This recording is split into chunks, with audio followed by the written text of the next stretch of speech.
Wealth, इसी तमन्ना के साथ हम पूरे हफ्ते लेकर आते हैं आपका फेवरेट हेल्थ शो संजीवनी, ताकि आप हेल्दी रहें और फिट रहें। मैं हूं आपके साथ जूही सक्सेना और मेरे साथ हैं विश्व प्रसिद्ध आयुर्वेदाचार्य डॉक्टर प्रताप चौहान जी। डॉक्टर साहब बहुत बहुत स्वागत है। थैंक यू जी, नमस्कार। आज संजीवनी में हम बात करेंगे बुढ़ापे में होने वाली बीमारियों के बारे में। बुढ़ापा जीवन का वो दौर है जिसमें स्वास्थ्य लगातार गिरता चला जाता है और अक्सर लोग अचानक किसी बीमारी की चपेट में आ जाते हैं। तो आज डॉक्टर साहब से जानेंगे उम्र ढलने के साथ होने वाली बीमारियों और इससे बचने के तरीकों के बारे में। साथ ही संजीवनी टिप्स में जानेंगे सेहत से भरपूर गुड़ की खूबियों के बारे में। लेकिन आइए उससे पहले जान लेते हैं बुढ़ापे में होने वाली बीमारियों के बारे में।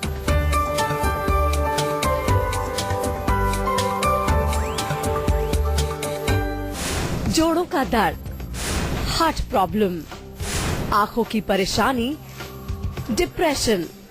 सावधान, ये कहीं ढलती उम्र का असर तो नहीं। सबसे पहले डॉक्टर साहब से जान लेते हैं कि उम्र बढ़ने के साथ साथ बीमारियां भी बढ़ने लगती हैं। तो डॉक्टर साहब, इसकी वजह क्या है? इसकी वजह तो उम्र ही है, क्योंकि जैसे जैसे हम वृद्ध होते हैं, जैसे हमारा जो आयु बढ़ती है तो शरीर की क्षमता कमजोर होती है। शरीर के जो हमारे ऑर्गन्स हैं उनमें वीकनेस होती है। जैसे गाड़ी आपकी होती है तो गाड़ी जब पुरानी होने लगती है तो कई प्रकार की समस्या उसमें होती है। तो इसी प्रकार से हमारे शरीर में भी इसके जो शक्ति हैं, जो विभिन्न जो ऑर्गन्स हैं, उनका जो कार्य करने की जो उनकी क्षमता है उसमें धीरे धीरे कमजोरी आती है। आयुर्वेद की दृष्टि से अगर समझने की कोशिश करें तो ये आयु वात प्रधान बताई गई, यानी कि वात दोष जो हमारे शरीर में होता है वो उसका प्रतिनिधित्व ओल्ड एज में होता है। और वात का एक लक्षण है कि वो रुक्षता पैदा करता है, ड्राइनेस पैदा करता है, डीजनरेशन पैदा करता है। लेकिन इसका मतलब ये नहीं है कि हमें बस ऐसे ही छोड़ देना है इसको। आज जो विषय हमने लिया है उसमें समझाना हमें ये है कि किस प्रकार से ओल्ड एज को भी आप जो है सुखी बना सकें, स्वस्थ बना सकें। क्योंकि एजिंग तो रहेगी, लेकिन उस एजिंग को क्या हम थोड़ा बहुत स्लो डाउन कर सकते हैं, या ओल्ड एज में जो विशेष जो प्रॉब्लम्स हमारी आने वाली हैं उनको क्या हम इस तरह से रख सकते हैं कि ज्यादा तकलीफ हमें ना दे? वो बिल्कुल रख सकते हैं। और उसके लिए केवल एक चीज आपको जो है आपके अंदर एक कम से कम एक डिजायर या एक इच्छा ऐसी पैदा करना चाहता हूँ कि आपको एक आदत ऐसी डालनी चाहिए कि आप अपने शरीर का ख्याल रखना शुरू करें। जैसे गाड़ी होती है, कार होती है, मोटरसाइकिल है, स्कूटर आपके पास या बाइसिकल है, जो भी आपका वाहन है उसकी आप देखभाल करते हैं, उसकी साफ सफाई करते हैं, उसकी सर्विसिंग कराते हैं, उसमें जो है हमेशा अच्छा तेल पानी डालते हैं, हमेशा खराब चीज नहीं डालते हैं। तो ऐसे ही इस शरीर को भी आप जो है लॉन्ग टाइम तक, लंबे समय तक अच्छा रख सकते हैं। केवल जरूरत है इसकी साफ सफाई करने की, इसकी सर्विस कराने की और इसमें अच्छा तेल पानी डालने की। तो डॉक्टर साहब से अब जान लेते हैं कि डॉक्टर साहब ओल्ड एज में फिजिकल प्रॉब्लम कौन सी होती है, कौन कौन सी बीमारियां पकड़ लेती हैं? देखिए, मेनली अगर आप देखें बुढ़ापे में लोगों के जोड़ों के दर्द बहुत होते हैं। जोड़ों का दर्द, घुटनों में दर्द होता है, कमर दर्द, या कई बारी अपना झुकने स्पाइन आगे झुक जाती है। डाइजेस्टिव प्रॉब्लम्स बहुत कॉमन है, पाचन ठीक नहीं रहता, कॉन्स्टिपेशन हो जाती है, गैस, एसिडिटी वगैरह बनना। या अगर पुरुषों में देखें तो प्रोस्टेट की प्रॉब्लम हो जाती है, क्योंकि ओल्ड एज में प्रोस्टेट ग्लैंड की वृद्धि जब हो जाती है तो उससे यूरिनेशन की प्रॉब्लम होती है। महिलाओं में देखें तो काफी सारे जो प्रॉब्लम्स हैं वो हड्डियों से रिलेटेड बहुत होते हैं। ऑस्टियोपोरोसिस की बीमारी है, हड्डियों में कमजोर, कैल्शियम की कमी होना। और इसके अतिरिक्त जो फिजिकल लेवल पर देखें तो डायबिटीज, ब्लड प्रेशर या हार्ट की प्रॉब्लम्स, इस तरह की प्रॉब्लम्स आमतौर पर ओल्ड एज में देखने को मिलती है।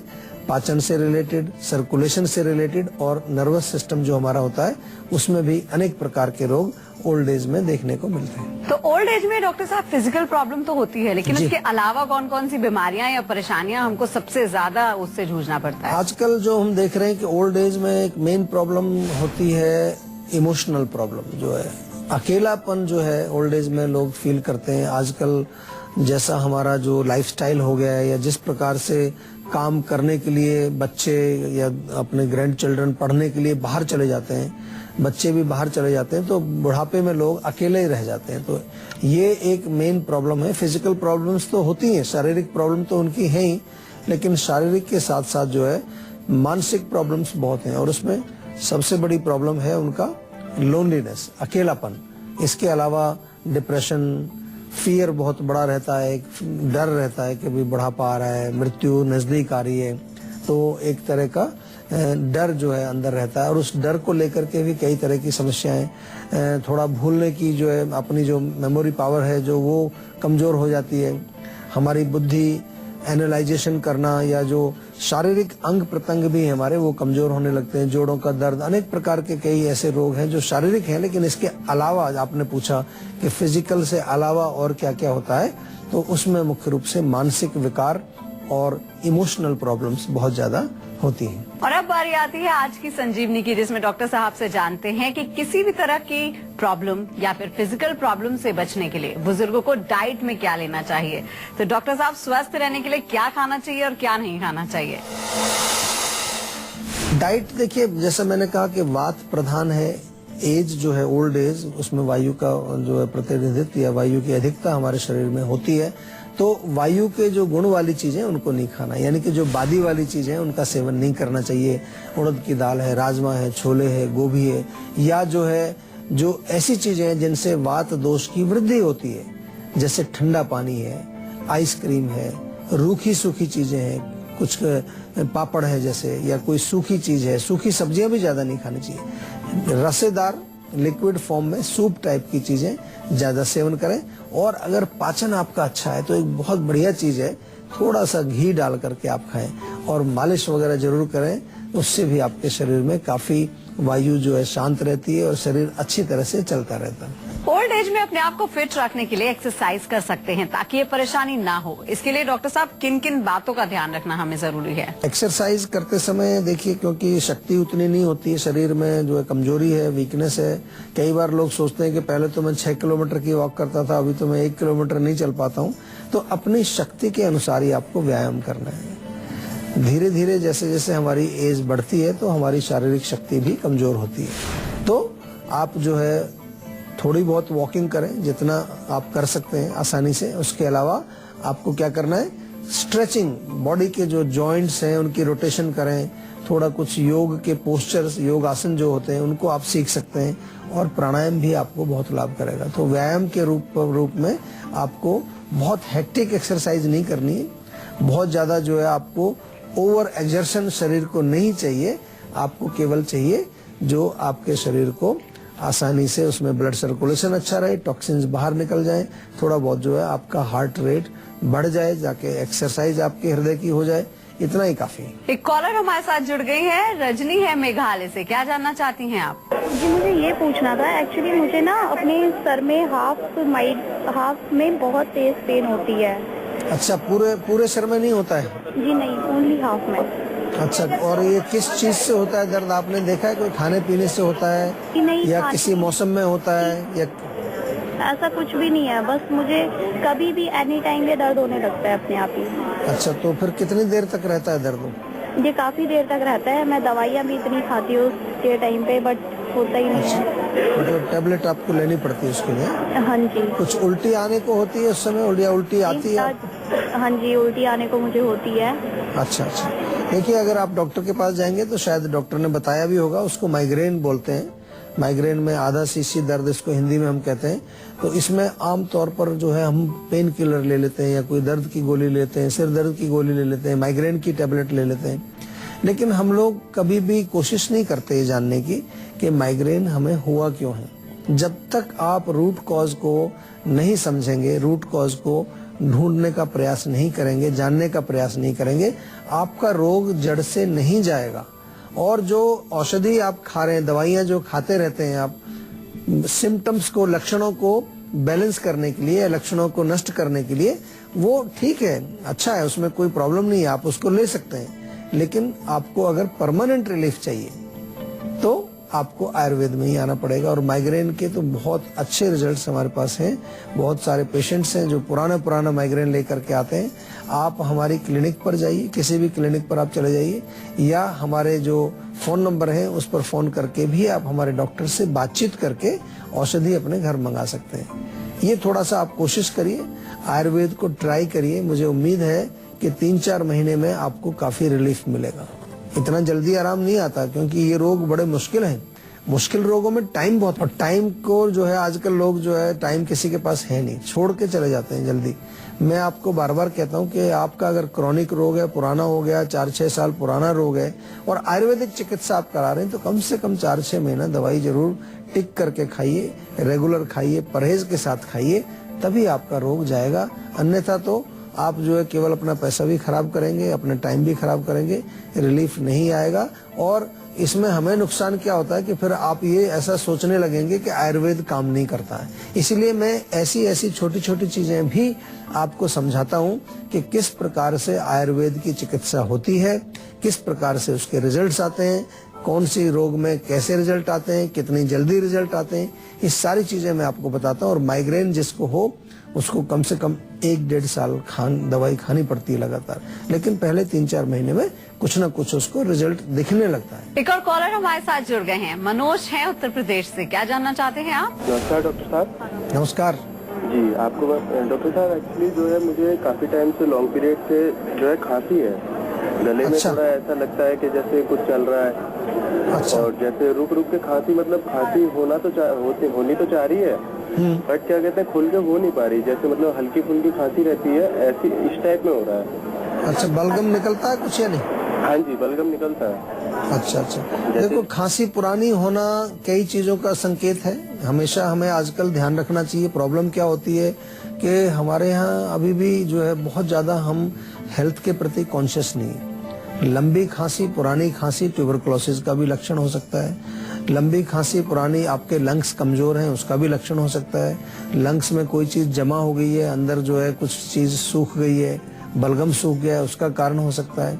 कई कारण हैं। अन्य किसी बीमारी के साथ भी कई बार जुड़ा होता है। तो इसलिए हम बार बार थोड़ा आपसे बार बार कहते हैं, आपको भी लगता होगा डॉक्टर साहब हर बारी इस बात पर जोर देते हैं कि हमें जो है अपना जो है प्रॉपर परीक्षण करना चाहिए, प्रॉपर निरीक्षण करना चाहिए, चेकअप करना चाहिए, डॉक्टर से बात करनी चाहिए, चिकित्सक के पास जाना चाहिए, आयुर्वेदिक वैद्य के पास जाना चाहिए और ये जानना चाहिए कि मेरी प्रॉब्लम क्या है। केवल दवाई नहीं लेना, दवाई तो मिल जाएगी, दवाई तो कहीं से भी मिल जाएगी आपको, लेकिन आयुर्वेद में हम आपको दवाई के साथ साथ जब आप जीवा में अगर आते हैं तो आपको दवाई भी देते हैं। औषधि जो आयुर्वेदिक होती है, आपको एक डाइट चार्ट बना के दिया जाता है बाकायदा कि क्या आपको खाना है, क्या नहीं खाना है। इसके साथ साथ आपको अन्य कुछ भी जो है उपचार बताए जाते हैं कि एक्सरसाइज में क्या करना है, योगासन में क्या कर सकते हैं, प्राणायाम क्या कर सकते हैं, या फिर जो है इसके अलावा ये भी आपको समझाया जाता है कि आपके रोग का मूल कारण क्या है। वात है, पित्त है, कफ है, क्यों प्रॉब्लम है, कहीं ब्लॉकेज है, आम जम गया है। ये तमाम बातें जो है आयुर्वेदिक चिकित्सक जो आप यहाँ सुनते रहते हैं हमारे शो में, ये सारी बातें आपको हमारे चिकित्सक समझाते हैं, अच्छी तरह से बताते हैं। एक कॉलर हमारे साथ जुड़ गए हैं, हेमंत है रायपुर से। क्या जानना चाहते हैं आप? जी, मेरी माता जी के पेट में बहुत दर्द रहता है, तो मतलब मैंने उनको बताया था कि इन डॉक्टर के पास चले जाओ, वहाँ पे हमारे आसपास के जो फेमस डॉक्टर है, लेकिन उनको आराम नहीं पड़ा। तो और मतलब धीरे धीरे और पेट में दर्द बढ़ता गया और अब उनको पता नहीं कौन सी बीमारी की, कोई फ्लू के नाम से है, मेरे को पता नहीं, समझ में नहीं आता कौन सी बीमारी है। अच्छा, देखिए बीमारी आपको समझ नहीं आती, कोई बात नहीं, कोई घबराने की, बीमारी समझने का काम हमारा है। तो आप केवल इतना करेंगे कि आप जो भी डिटेल्स हैं या कोई रिपोर्ट्स हैं उनकी आप हमारे पास भेज दीजिए। आप आजकल फोन के माध्यम से व्हाट्सएप भी लोग भेज देते हैं या ईमेल से भेज देते हैं, या बाय पोस्ट भी आप फोटोकॉपी करके उनकी हमारे पास रिपोर्ट्स भेज दीजिए और हमारे डॉक्टर से बात कर लीजिए जरूर। या आपके सामने जब रिपोर्ट्स हों, उन रिपोर्ट्स को आप लेकर के जो उसमें लिखा है वो हमारे डॉक्टर को आप अगर कम्युनिकेट करेंगे तो उससे थोड़ा हमें समझ आएगा। पेट दर्द के बहुत सारे कारण हो सकते हैं। अंदर कोई गांठ हो सकती है, अंदर इन्फेक्शन हो सकता है, अंदर आम हो सकता है, अंदर कोई सूजन हो सकती है आंतों में। तो अनेक कारण होते हैं और कारण को ही हमें निकालना है। कारण का निवारण ही चिकित्सा है, इसलिए हमें जानना जरूरी। तो आपसे निवेदन मेरा ये है कि थोड़ा सा हमारे किसी भी क्लिनिक पर जाएं या हमारे डॉक्टर से आप बातचीत कर लें ताकि आपकी माताजी का रोग हम अच्छी तरह से समझ पाएं। अगर दर्द की जहां तक बात करते हैं, थोड़ा सा अजवाइन ले लीजिए, आधा चम्मच अजवाइन बहुत अच्छा फायदा करता है। आधा चम्मच अजवाइन 1 कप पानी में अच्छी तरह से उबाल लीजिए, 3-4 मिनट तक उबलता रहे। उसके बाद उस अजवाइन के पानी में थोड़ा सा नींबू का रस मिला करके और चाहे थोड़ा काला नमक डाल करके, चुटकी भर काला नमक डाल करके उसको गरम गरम पिए तो उससे उनको रिलीफ मिल जाएगा, पेट में दर्द में आराम आएगा। लेकिन जैसा मैंने कहा कि रूट कॉज को जानना बहुत जरूरी है हमारे लिए। रूट कॉज जब तक समझ नहीं आएगा, प्रॉपर इलाज उसका नहीं हो पाएगा। तो अगर आप भी चाहते हैं कि बीमारियां आपके पास ना पटके और आप फिट और हेल्दी बने रहें, तो आप इस नंबर पे कॉल करके 0129404004 पर अपना फोन नंबर जल्द से जल्द रजिस्टर करवा सकते हैं। उसके बाद डॉक्टर चौहान के पैनल के डॉक्टर आपको खुद फोन करके आपकी प्रॉब्लम को सुनेंगे, समझेंगे और सही सोल्यूशन बताएंगे। फिलहाल यहाँ पर वक्त हो गया एक छोटे से ब्रेक का। ब्रेक के बाद बारी है संजीवनी टिप्स की, जिसमें जानेंगे सेहत से भरपूर गुड़ की खूबियों के बारे में। इसीलिए आप कहीं मत जाएगा, देखते रहिए अपना मन पसंदीदा हेल्थ शो संजीवनी, ताकि स्वस्थ रहें। आप देख रहे हैं संजीवनी और आइए अब बारी आती है संजीवनी टिप्स की, जिसमें डॉक्टर साहब से जानते हैं सेहत से भरपूर गुड़ की खूबियों के बारे में। तो डॉक्टर साहब, गुड़ की क्या खूबियां हैं? देखिए, गुड़ बहुत अच्छी चीज है। आमतौर पर गांव में जाएं आप, ग्रामीण इलाकों में, तो खाना खाने के बाद थोड़ा सा गुड़ लोग खाते हैं। अभी हमारे शहरों में भी काफी इसका प्रचलन शुरू हुआ है। पहले बहुत खाते थे लोग, बीच में चीनी का प्रचलन हुआ, लेकिन अभी गुड़ पर वापस आए, क्योंकि गुड़ के अंदर गुण बहुत होते हैं, काफी गुणकारी है गुड़। अगर भोजन के पश्चात रात को या दोपहर को थोड़ा सा गुड़ आप खाएं, या दूध अगर आप पीते हैं रात को, उसके साथ आप गुड़ थोड़ा सा खा सकते हैं, चीनी ना डालें दूध में, तो उससे आपको बहुत लाभ होते हैं। सबसे पहली चीज क्या है कि ये हमारे ब्लड सर्कुलेशन को इंक्रीज करता है और ब्लड को प्यूरिफाई भी करता है। अगर रक्त दोष हो, किसी प्रकार का ब्लड में आपकी इम्प्यूरिटी हो, तो उसको ब्लड को साफ करता है गुड़। दूसरा, पाचन के लिए बहुत अच्छा, हमारे डाइजेस्टिव सिस्टम को बिल्कुल ठीक रखता है, फर्स्ट क्लास रखता है। और एनीमिया यदि है, खून की कमी आपको है, तो गुड़ खाने से हीमोग्लोबिन या खून की वृद्धि भी होती है। हमें ये इंस्टेंट एनर्जी देता है। कभी आपको बहुत वीकनेस लग रही है, कमजोरी सी लग रही है, थोड़ा सा गुड़ खाइए और फर्स्ट क्लास ताकत आएगी। आजकल तो बल्कि हम लोग सर्दियों में क्या करते हैं कि गुड़ में थोड़ा सा जो है कुछ बादाम डाल दिया, कुछ अपना ये जो कोकोनट होता है ये डाल दिया, गोला जो होता है सूखा हुआ वो डाल दिया, कुछ और मूंगफली वगैरह डाल दी, इस तरह का बना करके भी रखते हैं। इंस्टेंट एनर्जी के लिए, एक एनर्जी के लिए बहुत अच्छी चीज है। और इसके अतिरिक्त जो है, अगर महिलाओं में मासिक धर्म के समय, मेंस्ट्रुअल पीरियड के समय कई बार क्रैम्प्स होते हैं, पेन होता है, बहुत ज्यादा दर्द होता है, उस समय 1 चम्मच अजवाइन 1 गिलास पानी में उबाल लीजिए। जब आधा गिलास बच जाए, उसको छान के उसमें थोड़ा सा गुड़ मिला करके और वो गरम गरम पिलाने से तुरंत लाभ मिलता है। तो डॉक्टर साहब, बहुत बहुत शुक्रिया इतनी सारी जानकारी देने के लिए। Thank you very much. और इसी के साथ ही आज के लिए बस इतना ही। अगले एपिसोड में आपकी हेल्थ से जुड़ी किसी नई प्रॉब्लम पर डिस्कस करेंगे और सोल्यूशन भी देंगे। अगर आपको भी हेल्थ से रिलेटेड कोई प्रॉब्लम है, तो आप हमारे नंबर 0129404004 पर फोन करके अपनी कॉल रजिस्टर करवा सकते हैं। आप हमें ईमेल भी कर सकते हैं। हमारी ईमेल आईडी है info@jiva.com। आप फेसबुक के जरिए भी हमसे जुड़ सकते हैं। हमारी फेसबुक आईडी है www.facebook.com/jiva ayurveda। तो इसी उम्मीद के साथ कि हमेशा सेहतमंद रहें, मुस्कुराते रहें। अगले एपिसोड में फिर होगी आपसे मुलाकात। तब तक के लिए हमें दीजिए इजाजत। नमस्कार।